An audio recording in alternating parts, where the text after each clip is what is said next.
Hablemos con Peláez. ¿Qué tal, amigos? Soy Jorge Hernán Peláez, bienvenidos a otro capítulo más de Hablemos con Peláez. Hoy vamos a comenzar hablando de educación. He invitado a la exministra de Educación, María Victoria Angulo, del gobierno anterior, para que nos cuente detalles de lo que ella piensa que se está tramitando en el Congreso, inicialmente en la reforma a la educación. Y comenzamos preguntándole a María Victoria cómo le fue a ella en su época con la negociación entre maestros y gobierno para el tema de la educación. Bienvenidos a Hablemos con Peláez. Hablemos con Peláez. Destaco que fue un diálogo respetuoso, amplio y que lo que negociamos se cumplió. ¿Y por qué lo digo, Jorge Hernán? Ahora que está pues en boga hablar de diálogo social, reformas sociales, yo creo que lo más importante es no engañar a la ciudadanía. Y cuando le hablan a uno de recursos, de temas de calidad, del rol que tienen que jugar los maestros, pues a veces hay que, digamos, llegar a esos lugares que son llamados como un poco incómodos, donde uno tiene que hacer una combinación entre conceder, pero exigir. Y básicamente te los resumo, tuvimos que afrontar toda la negociación con respecto a los recursos para educación superior. Fueron más de 4.6 billones que todos se honraron y se cumplieron. Hicimos realidad la gratuidad de la educación. Después del estallido social fue obsesión del presidente llevar esto a ley. Hoy se dice que el actual gobierno creó la matrícula cero o la gratuidad. Y no, el actual gobierno la continuó. Obviamente hubo otro proyecto de ley para consagrar lo mismo que habíamos aprobado en el 2021 y eso está bien, porque creo que hay que fortalecer la educación pública. Y en paralelo tuvimos varias negociaciones, tú sabes, con FECODE, con todo lo referente a evaluación. Había quedado un compromiso bien grande y era cambiar la evaluación de los maestros. Y eso seguramente lo vamos a hablar ahorita contigo con respecto al proyecto de ley estatutaria, que eso era una gran oportunidad, porque uno no puede hablar de calidad de la educación de los niños si no entra a temas de fondo como el tema de la evaluación de los maestros o un tema que hoy se está discutiendo mucho, que es la salud de los maestros y muchos temas que requieren pues tomar posturas sobre todo responsables, ¿no? Por supuesto, pero vamos a un plano superior, María Victoria, inicialmente, porque, bueno, usted está ahora metida en el mundo de la academia nuevamente y seguramente sus colegas, los profesores con los que usted interactúa, al igual que todos los maestros y estudiantes del mundo, están enfrentados a una nueva realidad que es la llegada de la inteligencia artificial. Y eso ha cambiado un poco las cosas porque creo yo que la educación ahora sí va a cambiar dramáticamente frente a lo que venía siendo los últimos, digamos, 2 siglos. Ahora tendremos unas herramientas que antes no existían. En general, ¿cómo ve la llegada de la inteligencia artificial y qué impactos puede tener en la educación? Bueno, Jorge Hernán, yo creo que primero la gran discusión que ya el Parlamento Europeo aprobó con respecto al marco ético de la inteligencia artificial, yo creo que esto es vital llevarlo a América Latina y a todo el contexto educativo, como tú estás diciendo, porque pospandemia no solo se aceleró el uso de la tecnología como un medio en todos los niveles y espacios educativos, sino que la inteligencia artificial llegó allí, hay un debate amplio sobre todo de cuáles son estas conductas éticas frente al uso de la inteligencia artificial y aparte de ello, cómo puede ser usado positivamente para los procesos de enseñanza-aprendizaje. No sé si los televidentes sigan, hay un observatorio muy interesante que se llama Futuros de la Educación del TEC de Monterrey. Y lo interesante es que permanentemente traen maestros, traen directivos, estudiantes de los temas de coyuntura. Y realmente lo que uno observa allí en la práctica, por ejemplo, en la enseñanza de lenguaje o de escribir textos literarios o parte de programas de literatura, lo que hacen los maestros es obviamente conocer la potencialidad de la herramienta y ponerla como eso, como una herramienta, donde son otras, ¿cierto? El valor agregado que tiene que poner el estudiante de ese sentido crítico, de ese valor de creación frente a lo que le facilita la herramienta. Como si estuviéramos hablando, por ejemplo, de un asistente de investigación a la hora de darle unos textos de base o unos insumos. Por otra parte, también la inteligencia artificial puede ser usada en temas de mentoría, tutoría, acompañamiento a los estudiantes, porque si bien tú mencionaste que se revoluciona el sector educativo en estos tiempos, también tenemos temas de salud mental, problemas emocionales de los jóvenes, y también aparece la inteligencia artificial como un medio, por lo menos, de hacer seguimiento, obviamente apoyado por lo que nadie reemplaza, y es ese sentido de humanidad, de contacto que tiene un maestro cara a cara con un alumno o que tiene una red de estudiantes y que eso para nada pues, puede ser reemplazado por la inteligencia artificial. Entonces yo creo que ese es el reto. Vemos ahora muchas universidades en un debate de cómo la incorporan en procesos de formación, cómo la incorporan en procesos de seguimiento. Hay ya muchos posgrados que están creando para el uso de la inteligencia artificial y el debate ético sigue abierto. Yo creo que ese será el punto más importante para que los gobiernos den garantías por todas también las amenazas y que hemos visto en medios de comunicación de cómo se da a veces el mal uso de la inteligencia artificial, suplantando voces, suplantando imágenes, etcétera. Bueno, ahí está el debate, pero a los que nos ocupamos de la educación nos corresponde mirar el uso en aula de estas herramientas. Cuando usted estuvo en la Universidad de los Andes en su pregrado, en esa época también estudiaba Raquel Bernal, que es la actual rectora. Y Raquel Bernal en la última ceremonia de graduación de Uniandinos explicó que ya no solo los Andes, todas las universidades de Colombia y del mundo también van a tener que cambiar la duración de los programas, la flexibilidad de materias, porque los estudiantes jóvenes que llegan ahora tienen una mentalidad muy diferente y quieren hacer cosas muy a la medida. Totalmente. No es fácil de implementar, pero ¿cómo sería en su idea una educación a futuro a la medida o más flexible para que, digamos, tengan mayor capacidad de llegar a partes donde hoy no llegan? Correcto. Yo diría lo primero, Jorge Hernán, que está en toda América Latina, es tratar de combinar un diseño de programa que le sirva al estudiante no solo para formación, sino para habilitación laboral, que tenga trayectos donde él pueda entrar y salir de su proceso de formación y habilitarlo laboralmente. ¿Por qué hago esta primera, digámoslo así, énfasis? Porque definitivamente América Latina tiene un número importante de jóvenes que ni estudian ni trabajan, un número importante de jóvenes que están en condiciones de desempleo y no podemos dejar solo como que el sector privado o las certificaciones en sistemas sean solamente la vía de formación. Entonces, ¿qué hace la universidad? Atraer a estos jóvenes. Tú has dicho un segundo tema y es el tema de la duración de los programas, de la mezcla de metodologías, metodologías presenciales, pero también con un acompañamiento, digamos, virtual, blended, sincrónico. Por otro lado, todo lo que tiene que ver con el reconocimiento de experiencias y saberes. Colombia tiene el Marco Nacional de Cualificaciones, ha habilitado hasta el momento más de 12 catálogos de formación. Esto dicho en términos sencillos, es traducir lo que hoy pide el mercado laboral en temas de tecnología, por ejemplo, en temas del sector salud, y cómo aplicarlo a programas mucho más cercanos al estudiante y cercanos a lo que demanda el mundo del trabajo.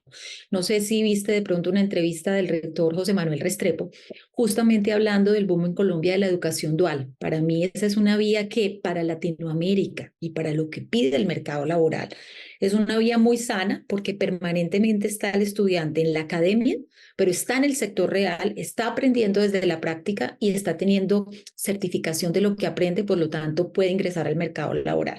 Y finalmente, como decía la rectora, pues en este camino, digamos, de formación aparece la formación posgradual. Toda ella tiene además que, como uno visualizaba la educación superior, si lo mirábamos así en decanaturas, por ejemplo, hay que ir reevaluando estas divisiones por áreas del conocimiento, ir mezclando muchas áreas del conocimiento que son mucho más útiles expuestas así para el estudiante que si lo tuviéramos comportamentado. Hace poco una universidad latinoamericana me llamaba justamente para un proceso que está haciendo de reforma de decanaturas y hay una receta única, no la hay, pero tiene que ver más con, bueno, su universidad, en qué carrera se va a focalizar o en qué áreas y haga toda una revolución interior dentro de la organización universitaria, Jorge Hernán. Y hay otro tema que quisiera mencionarte y es la creación en las universidades de áreas de inteligencia de datos. Si uno hubiera escuchado esto hace 10 o 15 años, uno diría nada que ver con las universidades, esto es más del sector empresarial.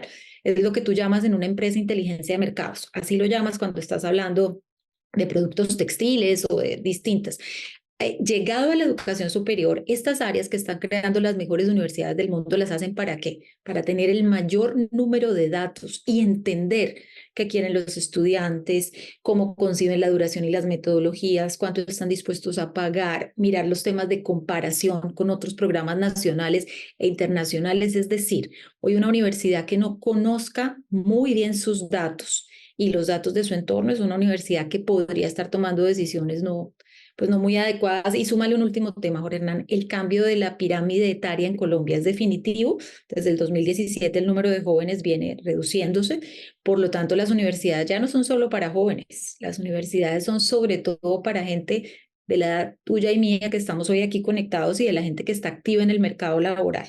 Tuve la oportunidad de estar hace poco revisando una experiencia asiática que hizo un diagnóstico de los 30 años a los 65, tomándolo como edad activa, y allí focalizó los programas de formación y reentrenamiento para quienes estamos trabajando y la vida nos va pidiendo otro tipo de habilidades. Bueno, ahora sí hablemos de la reforma a la educación, que es lo que está, digamos, sonando mucho aquí en Colombia. Me llamó la atención que el gobierno en esta reforma particular logra únicamente en el consenso de todos los partidos políticos. Es decir, ahí hay algo bueno y es que nadie se va a Ujú. oponer a la reforma a la educación. ¿Por qué cree que la ministra logra eso o cuáles fueron los ingredientes para poner de acuerdo a todos los políticos? Yo creo, Jorge Hernán, que hubo dos ingredientes. Según reporta la ministra y sus colaboradores, hubo mucho espacio de diálogo y eso es positivo, escucharon muchas voces, es decir, fue un proyecto que tuvo un tiempo bueno de deliberación. Segundo, yo creo que en Colombia cada día más está ambientado que el tema de la educación es un tema prioritario para la sociedad, no importa si eres de derecha o de izquierda, tienes que contribuir. Entonces, ese esfuerzo, como tú lo dices, del ministerio y la ministra me parece muy importante y creo que sobre esas bases tendría que en los siguientes debates mirarse es cómo se puede seguir mejorando el proyecto. Básicamente las observaciones son para construir un mejor proyecto. Entonces entremos en los detalles. Hay, por ejemplo, voces que hablan de que la universidad privada va a tener de pronto poca participación en este proyecto de ley y que todo está como enfocado en mejorar y aumentar los recursos de la educación pública. ¿Cómo observa esa doble condición que tiene nuestra educación? Porque sin lugar a dudas, la educación privada pues hace una gran participación dentro de los estudiantes totales que tiene Colombia. De acuerdo. Yo diría que con respecto a educación superior, el proyecto de ley tiene dos observaciones a mi punto de ver fundamentales. La primera, y es que estamos hablando, Jorge Hernán, de una ley estatutaria. Es la ley marco de todo el sistema educativo. Entonces, uno cómo formula una ley estatutaria y no menciona nunca en el articulado que tenemos un 50% de estudiantes en la educación superior privada. Este tema no es menor, debe ser corregido, debe hacerse explícito que el Estado procurará por el mejoramiento y la calidad de todo el sistema educativo. Y es también muy llamativo, Jorge Hernán, que este gobierno, como mencioné hace unos minutos, continuó con la gratuidad y todo eso está muy bien, que es el fortalecimiento de la educación pública, pero ha venido de forma como silenciosa, pero los resultados lo evidencian, reduciendo el número de créditos de ICETEX, de subsidios de ICETEX, redujo o acabó prácticamente con lo que eran las becas asociadas a mérito, donde el estudiante por mérito podía aplicar a una universidad privada. Entonces, yo creo que simplemente allí el llamado de atención es una ley estatutaria, tiene que recoger toda la educación superior y ojo, porque si de verdad queremos fortalecer el acceso de estudiantes de todas las regiones del país, pues apoyamos lo público, pero también, y siempre así ha estado concebido el sistema en Colombia, tiene que haber apoyos a través de créditos, incentivos, como siempre ha habido, becas, para aquellas familias que también están jornadas en todo su derecho cuando eligen una educación privada. Finalmente, pues de eso se trata, digamos, de este derecho constitucional que desde 1992 quedó consagrado y que tiene que ver con esta educación superior autónoma, con una autonomía que está consagrada desde la Constitución. Y una segunda observación que te hago es con los temas de gobiernos universitarios. Llama la atención un artículo que si bien se refiere a que los delegados en los consejos superiores de estudiantes, por ejemplo, o de docentes, o del cuerpo, digamos, de la comunidad educativa, tenga un proceso de designación plural, donde participen, por ejemplo, todos los estudiantes para elegir el delegado, cosa que está muy bien, que se viene practicando en muchas universidades y que está bien. Deja una puerta abierta que yo creo que en los siguientes debates hay que cerrar, y es pretender que los rectores de universidad sean elegidos como si yo estuviera eligiendo un alcalde, un gobernador por votación popular, llevando las peores prácticas que puede tener esas prácticas para llevar una cultura de una politización a una universidad. Uno designa a un rector, es un proceso de méritos, hay consultas, las consultas son para como calibrar o medir cómo está el ambiente universitario, pero hay otros temas, Jorge Hernán, porque si queremos llevar las peores prácticas de América Latina, que son aquellas que se volvieron las universidades también de elección popular, lo que vamos a traer a la mesa son unas universidades con inacción, universidades que duran en permanente deliberación y todas las decisiones son frenadas porque todo tiene que venir de un permanente acuerdo desde todas las instancias de la universidad. Y finalmente en educación pues hay que tomar decisiones, algunas difíciles, siempre se buscan consensos, pero hay que actuar. Entonces, esa puerta que se abre ahí para vincular también a universidades privadas a ese tipo de dinámicas y a las mismas públicas, yo creo que es importante aclararla. Sobre todo por lo que acaba de pasar hace algunas semanas con la elección del rector de la Nacional. Yo me imagino que usted estuvo viendo las noticias y sí, los estudiantes pretendían que fuera el que ellos querían y realmente, pues al momento de elegir, incluyendo el gobierno actual, se tomó la decisión de tomar el perfil de otra persona. Eh, Ahora hablemos del el magisterio, porque usted ya lo ha mencionado antes, María Victoria, es algo que tiene, digamos, el sistema, es una cantidad de derechos adquiridos. Los profesores difícilmente van a, digamos, dejarse quitar algunos de los beneficios, pero sobre todo en temas de salud y en temas de protocolos, escalafones, el magisterio tiene un gran poder, es lo que siento yo. ¿Cómo lo ve? ¿Cómo le tocó a usted, me imagino, muchas veces enfrentar a este tipo de situaciones con los maestros que mandan la parada? Más allá de FECODE, los que manejan el magisterio tienen una capacidad importante de toma de decisiones sobre el sector. Correcto, son más de 336.000 educadores en Colombia, Jorge Hernán. La mayoría de ellos en la ruralidad, en zonas del país donde hacen un esfuerzo enorme por llegar y que hacen un trabajo, Jorge Hernán, titánico. Y perdón que comience por ello, porque esa es la realidad del magisterio, ¿cierto? Aparte viene la realidad de sus líderes sindicales, que no necesariamente esbozan la realidad de sus necesidades. Y te doy varios ejemplos. El proyecto de ley aborda los temas de evaluación de maestros y de concurso de maestros. Esto vale la pena mirarlo con cuidado porque, aunque está escrito de forma muy sintética, cerraría la posibilidad de hablar realmente de evaluaciones rigurosas para los maestros. Y si uno va a hablar de calidad, tiene que hablar de evaluaciones de los maestros. Entonces, y yo creo que a un buen maestro y a un maestro comprometido, como son la mayoría de los maestros colombianos, para nada están en contra ni de que se les evalúe ni de que se les pongan retos como los que el sistema tiene. Entonces, ese tema en la ley deja unas generalidades que son bien complejas después para quienes vengan, gobiernos siguientes, ministros siguientes, a sentarse con el magisterio a hablar de evaluación. Como te dije yo, nosotros en el último acuerdo sindical justo habíamos dejado un acuerdo que era cambiar la metodología de evaluación. Momento de una pausa, exministra, ya venimos con usted para seguir hablando de otros temas de la educación aquí en Hablemos con Peláez. Ya regresamos. Hablemos con Peláez.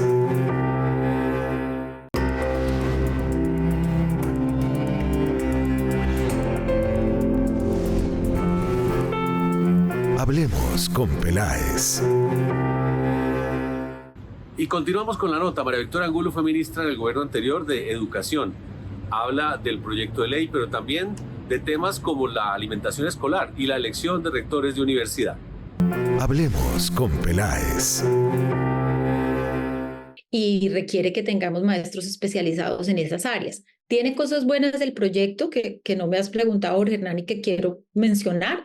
Por ejemplo, en la articulación, si bien la Corte Constitucional y los desarrollos de las Cortes, ¿cierto?, habían hecho explícito el tema de la educación como derecho en todos los niveles educativos, digamos que el proyecto de ley recoge desde primera infancia hasta la media. Esto es positivo, digamos como que ordena la reglamentación que le dice al país que tenemos que garantizar la educación como derecho en todos los niveles, lo mismo que el fortalecimiento que hace a las normales superiores, que es donde se forman muchos maestros de Colombia para su profesionalización. Entonces, esto es bien importante. Pero luego, cuando ya entra uno al tema de calidad, que uno diría que pues, un país como Colombia, en general Latinoamérica, tiene que ponerse metas bien grandes alrededor de calidad. Y uno no observa temas ni de política de calidad, ni de recursos para la calidad.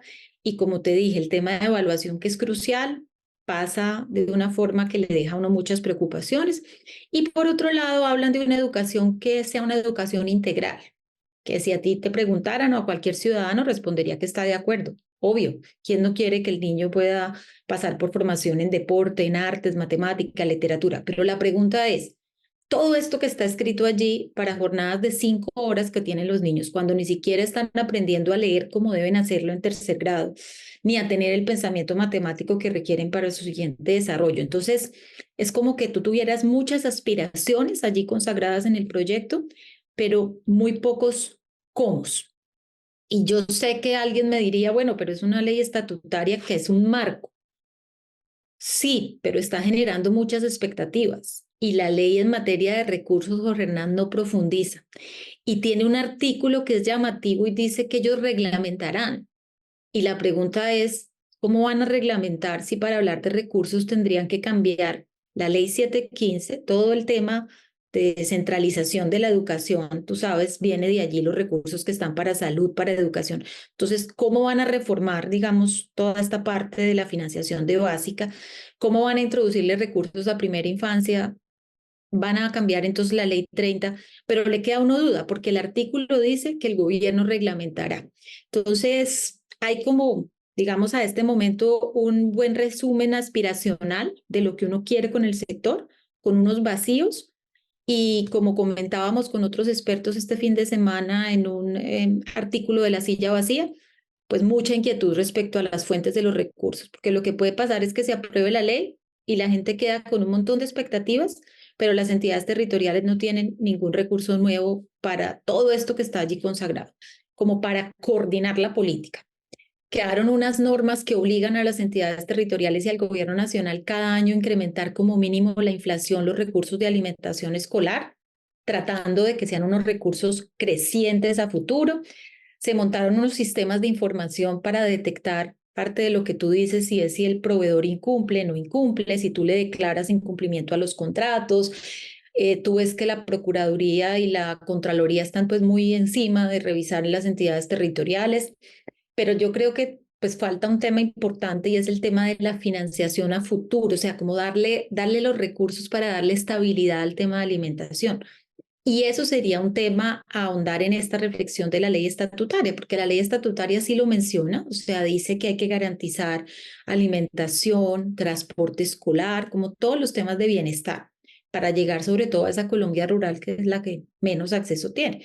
Pero como hoy está la financiación, hoy funcionamos con recursos tanto de la Ley General de Educación, recursos de las entidades territoriales, recursos de regalías, o sea, una mixtura de fuentes para lograr mantener la alimentación escolar. Nosotros dejamos el sistema educativo con un 76-77% de cobertura de alimentación escolar.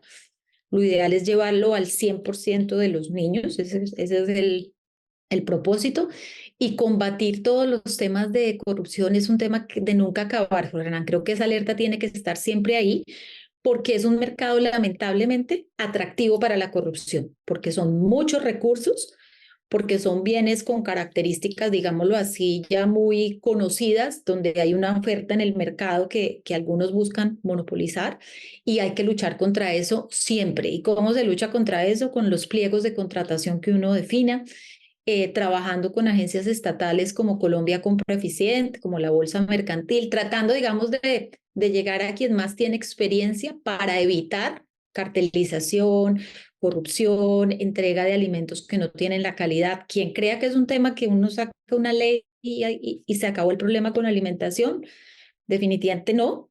Hay que trabajarlo permanentemente y creo que darle estabilidad a esos recursos financieros es un desafío grandote. Desarrolló textos escolares en varios gobiernos de inglés para toda la secundaria, textos propios, hay textos para estudiantes y para maestros, todos tienen acceso a ellos y se supone que con ello lo que se hizo fue acompañar el proceso de enseñanza de grado sexto a 11, poniendo el foco principal allí. Y obviamente uno encuentra entidades territoriales que a eso le han sumado convenios o apoyos con el gobierno británico, con el gobierno americano, porque definitivamente los temas como que de inmersión al inglés, así sea obviamente con la mediación de tecnología, ayudan mucho al proceso de aprendizaje.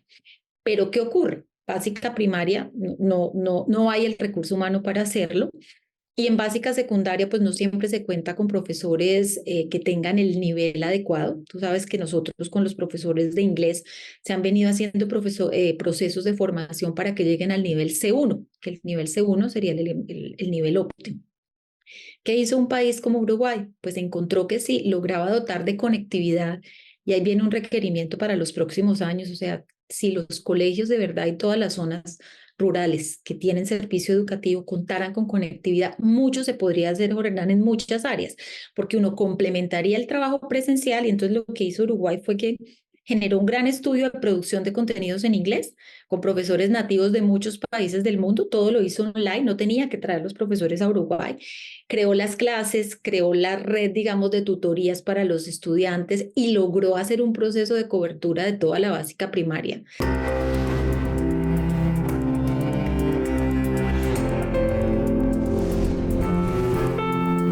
Hablemos con Peláez. María Victoria, mil gracias a usted y a todo su equipo. Llega el momento de la segunda pausa. Recuerde que la nota completa la pueden ver en www.canal1.com.co. Ya regresamos.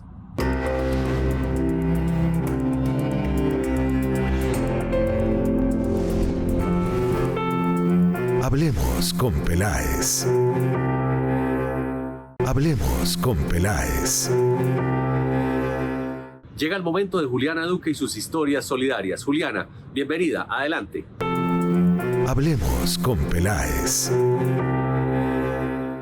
Hola, bienvenidos a este espacio de historias positivas. Les cuento que la Fundación Nancy Cotal de Cortés presenta una nueva exposición con 4 artistas residentes de la Candelaria. Esto es un proyecto donde da nuevas oportunidades a diferentes colombianos. Hablemos con Peláez. La Fundación Nancy Cotal de Cortés, en alianza con el Centro Colomboamericano de Bogotá, ofrecen anualmente una serie de exposiciones totalmente gratuitas y abiertas a todo el público en la ciudad. Este año, estas exposiciones giran en torno a 4 ejes temáticos específicos: enfoque étnico, equidad e igualdad de género, construcción de paz y medio ambiente. Medio ambiente es el enfoque que rige la exposición biopoética, la cual actualmente se encuentra en la sala de exposiciones de la sede centro del Centro Colomboamericano de Bogotá, en la calle 19, número 2A49. Allí encontrarán los proyectos artísticos de 4 artistas residentes de Bogotá, específicamente en el barrio La Candelaria. Esta exposición es curada por la curadora Paola Camargo González. Estará abierta al público hasta el sábado 1 de junio, de lunes a viernes, de 10 de la mañana a 6 de la tarde, y los sábados de 8 de la mañana a 5 p.m. en jornada continua. Les invito a todas y a todos a que se acerquen a esta sala de exposiciones a conocer la belleza, diversidad y también algunos estragos con los que algunos ecosistemas del país se encuentran batallando en este momento. Hablemos con Peláez. Nancy Cotal de Cortés fue la directora ejecutiva del Centro Colomboamericano de Bogotá y presidente de la Junta Directiva durante más de 3 décadas. Su pasión por la educación la llevó a ser cofundadora de la institución universitaria colomboamericana, que desde el año 2004 trabaja por la formación de profesores bilingües de alta calidad. A pesar de trabajar tiempo completo en el Colombo, la única retribución que ella recibió era en forma de becas para personas que no tenían acceso a la educación. Su calidad humana imprimió un sello característico para abordar el trabajo con positivismo y con acciones contundentes, realistas y concretas. Doña Nancy comprometió a todo su equipo al posicionar al Colombo como referente de la educación en inglés y la cultura en Bogotá. Actualmente existen las becas Nancy Cotal de Cortés, un total de 20 para estudiantes con trayectoria deportiva certificada que estén iniciando los grados 8º, 9º o 10º en calendario A y que vivan en niveles socioeconómicos 1, 2 o 3. Bueno, muchísimas gracias y que sigan llegando iniciativas como estas. Esto es todo por hoy. Jorge, nos vemos dentro de 8 días con más historias solidarias. Hablemos con Peláez. Juliana, gracias. La próxima semana más historias solidarias y nos vamos de una vez con Carolina Vargas, que trae 2 notas del sector automotriz. Carolina, en movimiento. Bienvenida. Adelante. Hablemos con Peláez. Gracias, Jorge, y muy buenos días a todos. Llegó a Colombia uno de los city cars más esperados del año. Se trata del nuevo BYD Seagull. Acá les tenemos un poco más acerca de este 100% eléctrico. Hablemos con Peláez.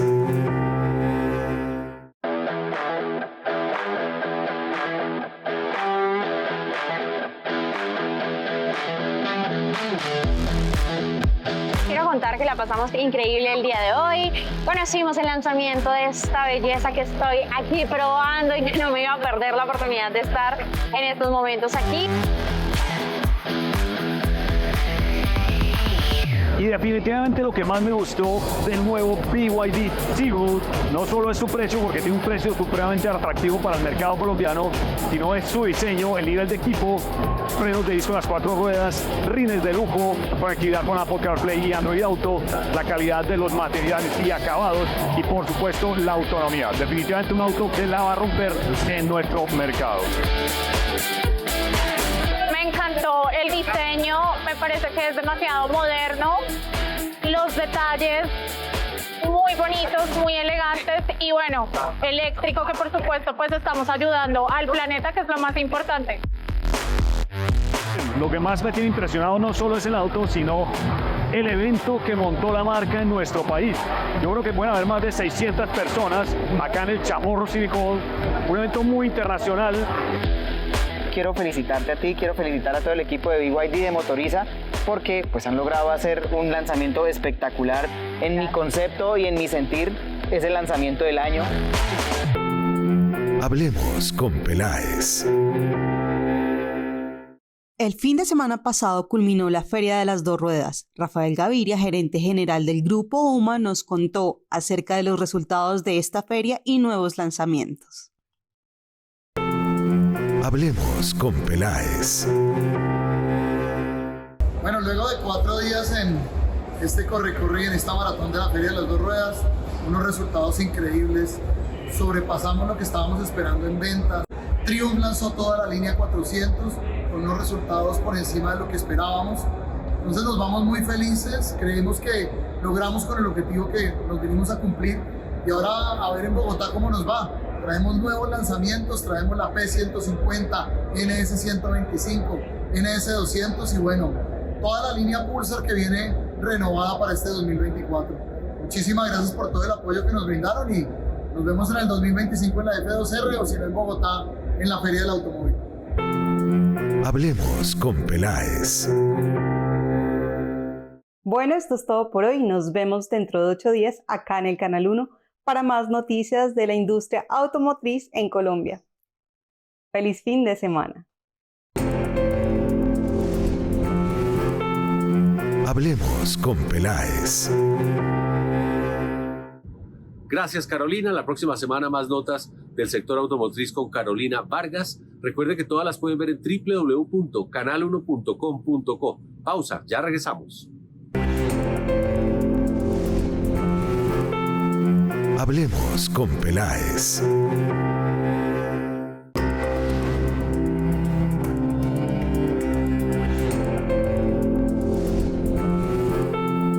Hablemos con Peláez. Volvemos con una actriz que ahora está de empresaria. Catherine Porto acaba de lanzar un nuevo producto al mercado. Se trata de una bebida. Veamos de qué se trata. Gracias, Catherine, por aceptar nuestra invitación.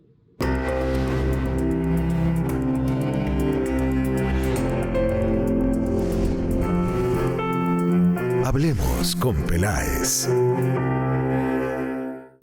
Machamor nace de mi amor por el té. Tengo una obsesión con el té desde que tengo uso de razón y es súper raro porque yo soy cartagenera y las cartageneras pues como que no tomamos té. Nunca he podido tomar café porque el café, cuando lo he tomado, me produce una sensación de ansiedad que no me hace bien en mi cuerpo. Entonces el té es la opción para las personas que no pueden estar tomando café.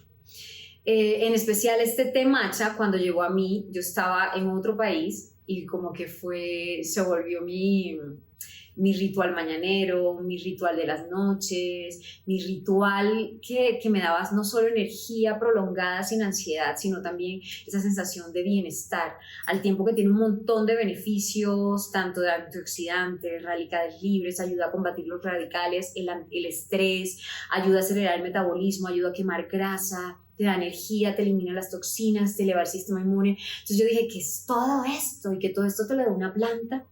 Entonces empecé a estudiar y fue cuando decidí, bueno, hice un viaje a China y a Japón y allá en una plantación de té fue como un decreto que le di al universo y fue, yo quiero compartir esto con mi Colombia, yo quiero compartir esto con el mundo entero, pero no sabía cómo. De ahí a que se hizo realidad pasó como año y medio. Y cuando creé Machamor fue cuando regresé a vivir a Colombia y dije, sí, tengo que hacerlo, ya tengo que quitarme los miedos, todas esas preguntas que nos hacemos de ¿será que sí, será que no, les va a gustar, no les va a gustar? Al principio me costó mucho porque el té matcha, que es como el líder dentro de mi universo de bienestar que se llama Machamor, es un sabor de hoja, es una hoja molida y que te estás tomando la clorofila, los minerales, los nutrientes, pero no todos estamos acostumbrados a conectar con ese sabor de la naturaleza. Entonces me tocó mucho explicar de dónde venía, para qué era, y explicar que mi matcha en particular no tiene amargura, es muy fresco, viene de hojas súper suaves, súper frescas, y eso marca una gran diferencia entre un gran matcha y en otro que no. La primera vez que vendí matcha en Colombia fue en los estudios de un canal de televisión, haciendo una producción. Me acuerdo que lo llevaba todos los días a mis compañeros y no sé qué, y ellos fueron los que empezaron a probarlo, a comprarlo. Vendí mi primer cargamento y a partir de ahí ya han pasado 6 años donde cada vez he ido como aprendiendo más. Me certifiqué de sommelier de té, que yo no tenía ni idea que eso existía, solo sabía que existían los sommeliers de vino. Entonces dije, no, si yo voy a hacer esto como mi empresa, tiene que ser con todo. Entonces voy a estudiar todo lo que tenga que ver con el té. Por eso me certifiqué de sommelier de té. También después me hice un curso de blendeadora de té, que es aprender a hacer estas mezclas. Y en mi universo de bienestar Machamor tengo otras mezclas que son con té blanco, con roibos, con infusiones. Y bueno, estudié también como maestra de meditación porque creo que es muy importante lograr encontrar esa paz que a veces es tan difícil con el día a día, con las malas noticias, con las frustraciones, con la depresión. Y durante un tiempo en mi vida creo que lo que a mí me ayudó a salir de todos estos estados depresivos y que no encontraba como mucha conectar con la felicidad, fue empezar a usar esas herramientas, a escoger qué tomaba, a escoger el té como mi bebida para darme energía y para estar bien, a escoger la meditación para ayudarme a centrarme. Y luego dije, yo quiero compartir esto también, y por eso me certifiqué de maestra de meditación para poder ayudar a otras personas. También estudié coach de respiración, que es algo que hacemos todo el tiempo, ¿no? Respirar, si no estamos respirando estamos muertos, pero no somos conscientes de eso, no somos conscientes de que inhalando profundo y exhalando lento se baja todas las emociones, y una cantidad de ejercicios a nivel de la respiración para poder en un momento buscar energía, en otros momentos calmarte, para irte a dormir, para enfrentar una situación difícil. Y bueno, y luego ya lo último fue como, bueno, ahora quiero hacer un coaching, certificarme como coach holístico, coach de salud, y bueno, eso lo hice con una super escuela, INN, y ahí aprendemos de todo, desde alimento, y entendemos que el alimento no es solamente lo que metes en tu boca, sino lo que oyes, lo que ves, con quién estás, tu tribu, de qué te rodeas, el trabajo que tengas, porque de pronto puedes ser una persona súper conectada con el ejercicio, haces ejercicio, comes sano, comes saludable, pero resulta que estás en un ambiente donde no eres feliz, o estás en el trabajo que no es, y todo esto le dice a tus células un montón de información que terminas enfermándote y dices, pero ¿cómo? Pero si yo soy una persona saludable. La salud por eso no es una sola rama, la salud es a todo nivel. Y nada, yo lo que estoy haciendo con Machamor es como poner ese granito de arena, poner esa semilla de bienestar que a mí me hace bien, compartirlo con el mundo entero, y ese es mi aporte. La idea es seguir creciendo. Ahora tenemos una variedad de productos, tenemos desde el matcha clásico hasta el matcha premium, y ahora estoy haciendo mezclas en mi laboratorio. Hice una mezcla que se llama Happy, precisamente para esas personas. El Happy Matcha es para todas esas personas que se despiertan y de pronto sienten que no tiene sentido despertarse, que no tienen energía, que están tristes y bajoneados. Y esta mezcla es de matcha con hongos adaptógenos medicinales, reishi y melena de león, que son los más poderosos y aprobados por todo INVIMA, todos los registros, y se ha comprobado que nos ayudan a elevar la serotonina, que nos ayudan a tener un cerebro funcionando en óptimas condiciones. Y acabo de sacar mi colágeno Ion Forever, que es mi colágeno con matcha, con sabor a vainilla, que es una belleza, porque tenemos que también trabajar todo lo que son, darle amorcito a nuestras articulaciones, la piel, el pelo, las uñas, y empezamos a perder colágeno desde que cumplimos 20 años. Entonces, bueno, esto es Machamor. Machamor es un universo de bienestar, de té, y es a veces digo que es emprendimiento, porque ya no siento que es un emprendimiento, ya siento que hemos llegado a otro nivel. Ya no es un emprendimiento, es una pequeña empresa, es una pequeña que me da mucho amor todos los días, que nace desde el amor y que trabajo en ella todos los días, así cuando estoy grabando igual, siempre como enfocada. Creo que una de las cosas más importantes cuando tienes un proyecto es darle toda tu energía. Si no tiene toda tu energía y piensas que otro te lo va a hacer, creo que ahí es donde está la diferencia entre que algo realmente crezca y algo que no crezca. Hablemos con Peláez. Katherine, mucha suerte con su producto. Recuerde que la nota completa la pueden ver en www.canal1.com.co. Pausa, ya regresamos.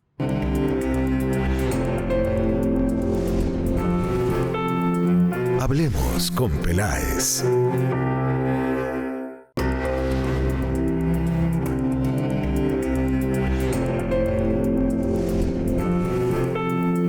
Hablemos con Peláez. Y para el cierre vamos con Juan Manuel Peña. Él es el productor de una compañía audiovisual que se llama Pacifista Films. Con esta productora realizó un interesante trabajo audiovisual sobre la isla de Aruba. Hola, un saludo para todas y para todos. Mi nombre es Juan Manuel Peña, yo soy el productor ejecutivo de Pacifista Films. Hoy quiero contarles un poco sobre Blue Lizard Effect. Blue Lizard Effect es una serie documental que nace de una alianza entre Aruba, Warner Bros. Discovery y Pacifista Films.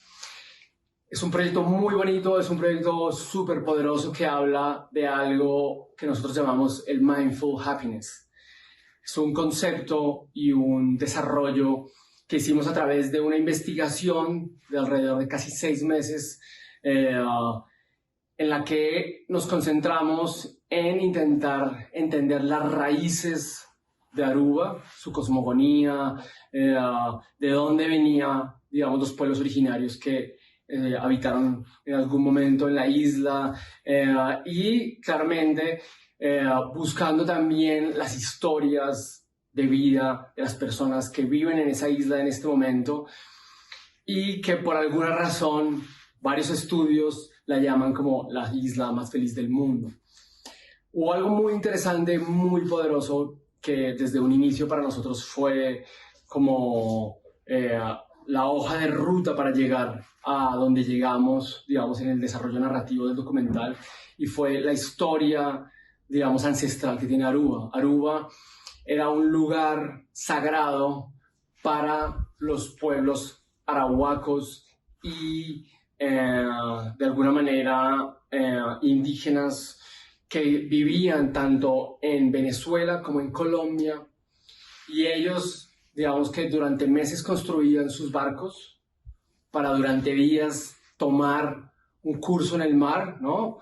Llegar a Aruba, y en Aruba tenían unos rituales colectivos en los que ellos buscaban encontrar respuestas en lo que llamaban el inframundo, ¿no? Eran como una especie de llamados que hacían a través de sueños colectivos de diferentes personas, de estos rituales, y se conectaban con el inframundo, con otros universos paralelos, en donde ellos encontraban otras energías, otros entes con los cuales ellos se comunicaban y les preguntaban información que ellos querían saber sobre cosas que estaban necesitando, o simplemente les agradecían y les daban de alguna manera una ofrenda por algo que les había sucedido, o simplemente por el hecho de estar vivos, ¿no? Entonces, desde ahí encontramos que hay una conexión muy poderosa, ¿no? Desde la parte energética, cosmogónica y ancestral de Aruba con el tema de la felicidad, ¿no? Entonces nos adentramos en una historia muy poderosa con 12 personajes los cuales cada uno de ellos pertenece a una de estas, digamos, estos elementos, de estos pilares. Y en cada capítulo tratamos el pilar del agua, por ejemplo, el primero. En el segundo tratamos el pilar de la tierra, ¿no? Terminamos con el fuego, y en cada uno hay 3 personajes que nos muestran un poco cómo ellos, esa conexión con la naturaleza, esa conexión con ese elemento, esa conexión con su pasión, ¿no? Con lo que es esos oficios, o de alguna manera a veces pueden ser deportes, a veces pueden ser hobbies, es lo que realmente los hace ser personas muy felices, muy plenas, muy agradecidas. Para nosotros como productora, como equipo periodístico, pues ha sido una experiencia muy, muy enriquecedora, muy poderosa, no solo por haber conocido esta historia detrás de Aruba, sino por haber sentido en esas personas que muchas veces estamos buscando, ¿no? Como esa utopía y ese gran, ¿no? Significado de la felicidad, que caminas 2 pasos y se aleja 2 pasos como el horizonte, pero de pronto esa felicidad está ahí en algo que practicas o que haces todos los días y que está ahí o escondido o está a tu lado, y es en esas pequeñas cosas en las que creemos que hay un gran poder en conectarse con la felicidad. Y sin duda Aruba es un espacio como súper mágico, y su gente, su energía, su sonrisa y la manera en la que siempre están conectados con estos elementos, pues nos pareció algo que realmente se tenía que contar, que se tenía que poner en un documento poderoso a nivel tanto documental, cinematográfico como periodístico, y eso es Blue Lizard Effect. Hablemos con Peláez. Juan Manuel, mil gracias, mucha suerte con su producción. Recuerden que todas las notas las pueden ver en www.canal1.com.co. Les habló Jorge Hernán Peláez. Nos conectamos el próximo sábado aquí en otra sesión más de Hablemos con Peláez por la señal del 1, libre como tú. Feliz fin de semana para todos.